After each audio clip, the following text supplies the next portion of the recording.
এভাবে তড়কা ডাল রান্না করলে মাংসের স্বাদ ভুলে যাবেন। প্রথমে ডালগুলোকে 4-5 ঘন্টা ভিজিয়ে রাখুন। তারপর একটা প্রেসারে একটু লবণ দিয়ে 2টো সিটি মেরে নিন। এবার একটা কড়াইয়ে সর্ষের তেল গরম হতে দিন। তেল গরম হয়ে আসলে পেঁয়াজ কুচি দিয়ে পেঁয়াজটা একটু ভেজে নিন। ভেজে নিয়ে ওর মধ্যে একটা টমেটো কুচি দিয়ে দিন। টমেটো কুচি দিয়ে এবার একটা পেস্ট বানিয়ে নেব। কাঁচা লঙ্কা, আদা, রসুন পেস্ট বানিয়ে নিয়ে ওর মধ্যে দিয়ে স্বাদ মতো লবণ, 1 চামচ হলুদ গুঁড়ো, 1 চামচ জিরের গুঁড়ো, 1 চামচ লঙ্কার গুঁড়ো দিয়ে এবার ভালো করে কষিয়ে নিন। কষিয়ে নিয়ে এবার একটু তেল ছেড়ে গেলে এবার সেদ্ধ করে রাখা ওই ডাল তড়কাটা দিয়ে দিন। দিয়ে আবারও একটু কষে নিন। কষে নিয়ে এবার 1 বাটি জল দিয়ে দিন। জল দিয়ে ফুটতে দিন।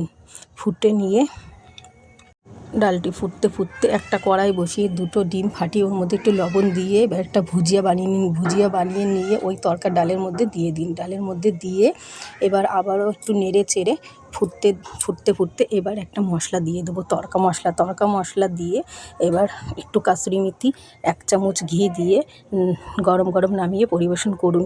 পরোটা, লুচি, রুটি দারুণ লাগে। এর সাথে একবার করে খেয়ে দেখুন, না করে খেলে মিস করবেন।